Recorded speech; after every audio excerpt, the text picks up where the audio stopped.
மிகப்பெரிய லெவலில் போராட்டம் பண்ணது தானாலங்க மாண்பு முதலமைச்சர் துணை முதலமைச்சர் ஸ்டாலின் அவர்கள் உடனே அந்த இடத்துக்கு போகிறாரு. உதயநிதி ஸ்டாலின் எடப்பாடி அவர்கள் ப்ரெஸ் மீட் கொடுத்துருந்தாங்க. இது பூதாகரமாக வெடிக்குது. அது வரை யாருக்குங்க தெரியும்?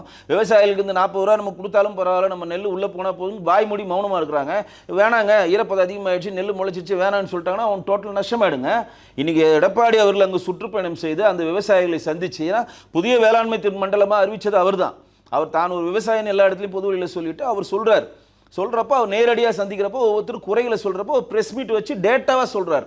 ஏன் சரி விட்டுப்பட்ட அரிசி வரல, ஆகஸ்ட் 18 அப்ரூவ் கொடுத்தாச்சு, ஏன் ஈரப்பதம் அதிகமாகிடுச்சு, ஏன் வடகிழக்கு பருவமழை ஸ்டார்ட் பண்ணுறதுக்கு முன்னாடியே பண்ணல, ஏன் குடோன்கள் கட்டி முடிக்கல, ஏன் உடனடியாக கொள்முதல் பண்ணலன்றதை அவர் ப்ரெஸ் மீட் வச்சு அது பெரிய பூதாகரமாக ஆகி தமிழ்நாடு ஃபுல்லாக பேசும் பொருளாக ஆன பிறகு தான் உதயநிதி அங்கே போயிட்டு அந்த மாதிரிலாம் எதுவும் இல்லை, நாங்கள் ஒன்றே எம்ஆர்கே பன்னீர்செல்வம் வேலை செய்கிறார், அது வரையும் அவர் எங்கே போனாருன்னு தெரில. அவர் போய் வந்து ஒரு ப்ரெஸ் மீட் கொடுத்துருந்தார். என்னன்னு பார்த்தீங்கன்னா, மழை எப்பயும் லேட்டாக தான் வரும், இந்த வாட்டி சீக்கிரமாகவே வந்துருச்சு அப்படின்னு சொல்கிறார். ஒரு அமைச்சர் ஒரு பொறுப்பாளர் இருந்து இந்த மாதிரி ஒரு பதில் சொல்லலாமா அப்படின்னு ஒரு கேள்வி இருக்குது. அதுதான் நான் சொல்கிறேங்க. இது கூட இந்த பதில் கூட ஏன் சொல்கிறாங்கன்னா, எடப்பாடி அவர்கள் அது பெரிய விஷயமா பூதாகரமாக ஆக்குனால சொல்கிறாங்க. இல்லாட்டி இது கடந்து போயிடுவாங்க. உங்களுக்கு தெரியுமா, எனக்கு தெரியுமா? இப்போ வந்து டாஸ்மார்க்கில் வந்து ஒரு பாட்டிலுக்கு 10 ரூபா அதிகமாக வாங்குறாங்க, ரைட்டா? வாங்கிட்டு தானே இருக்கிறாங்க. எல்லா பீரியட்லையும் இருக்குன்ற மாதிரி கம்ப்ளைண்ட். அது விட்டுருங்க, தனி கதை. அது வாங்கிட்டு தானே இருக்காங்களா இல்லையா? அது பூதாகரமாச்சா?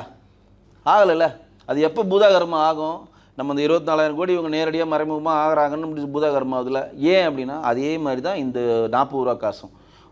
மாண்புக்கு பிஜேபி சேர்ந்த மூத்த தலைவர் எச் ராஜா கூட ஒரு பேட்டியில் சொல்லியிருக்காரு, யாருன்னா உங்களுக்கு வந்து 40 ரூபா மூட்டையை கேட்டால் திருமாவளவன் பாணியில் கன்னத்தில் அடிங்க அப்படின்னு சொன்னார்.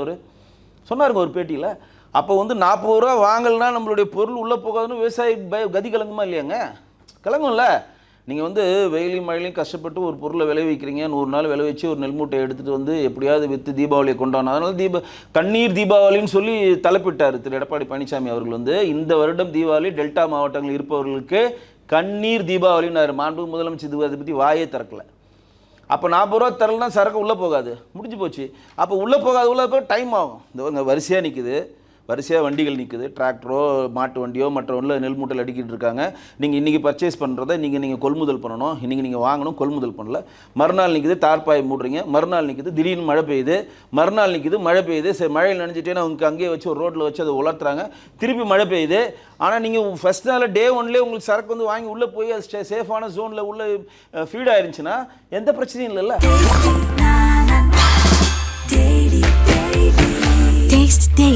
Taste the Daily.